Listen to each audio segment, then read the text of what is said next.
Now we have the external SWIFTs for our incorrect answers. Let's now rig up the external SWIFT for the correct answer, which is H3BO3, which is boric acid. That's the correct molecular structure here. A simple way to do this is to once again reuse what we've already created. Now we created a Swift project or an FLA project for the incorrect answer. Let's open that back up by minimizing this down here by clicking this minimize button in the upper right, and we'll open up our incorrect project right here. And why don't we just go to File, Save As, and we'll name this Correct.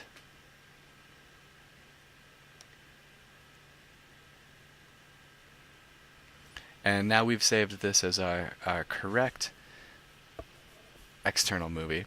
Let's change our objects to reflect that.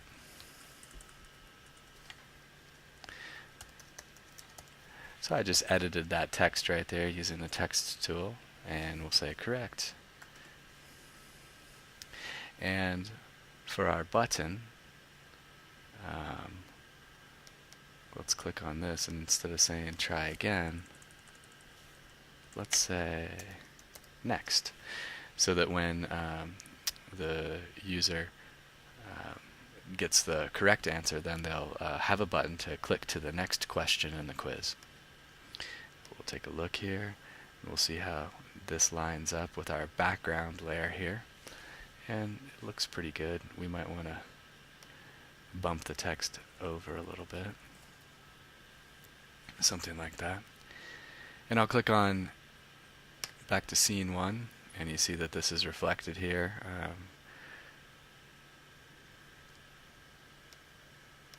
I can rename my button now next, since we're in this new project.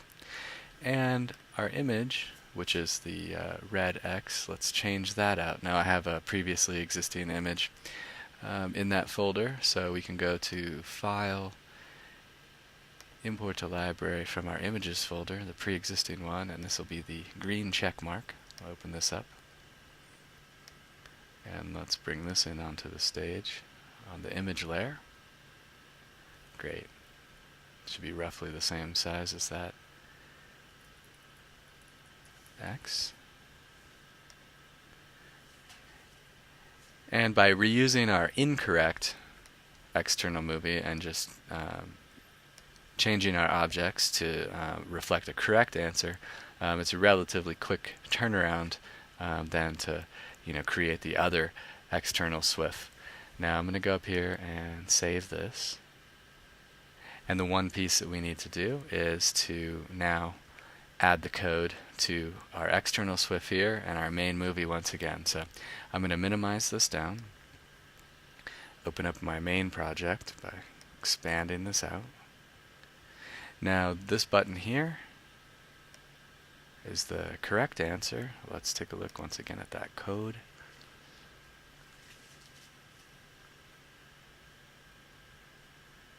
Let me find that code real quick.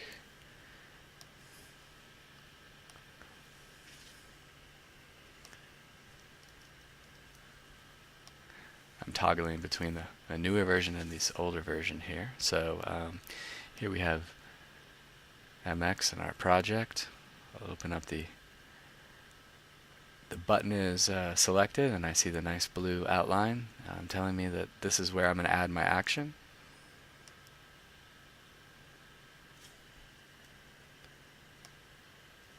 And I copied the wrong code actually. Let's go over here, copy this code. Okay. I have my button selected. I'll open my actions window. Here we go. We'll click in here and I will paste that code right there. And what this says is on the release of the button, load the movie and the number to layer number 1. And this time we're going to open the correct SWIF from our correct Flash project that we just created, and that looks good. So I'll shrink the actions window down, and remember that's attached to this button here. I'll click Save, and I'm going to minimize this project down by clicking the Minimize button up here. And I'll open up my correct project, this movie clip here, and let me jump over and get that code.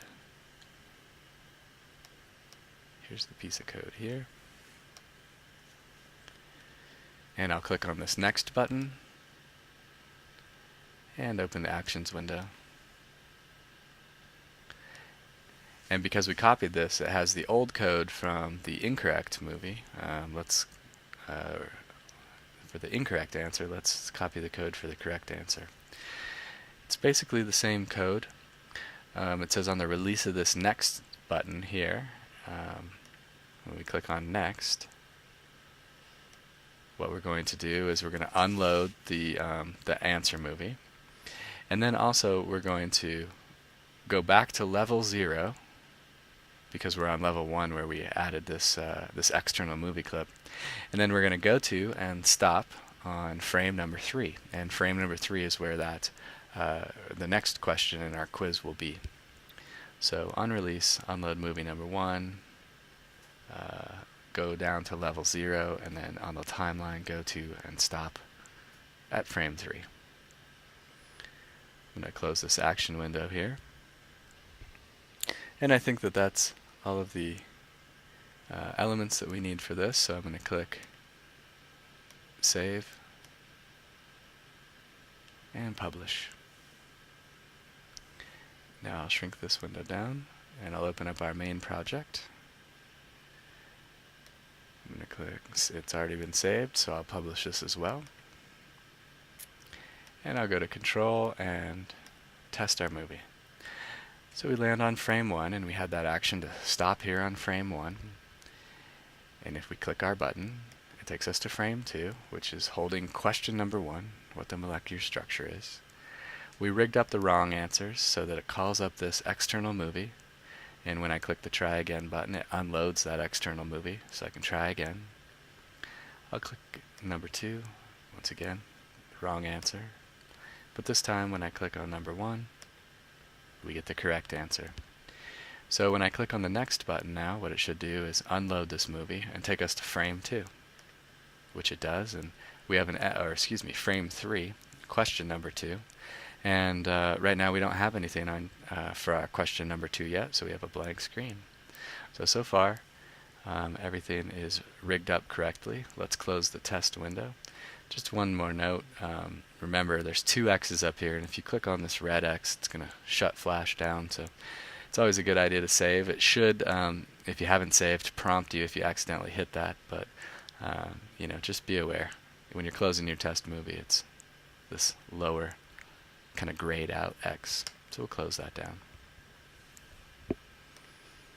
And we're saved. Good.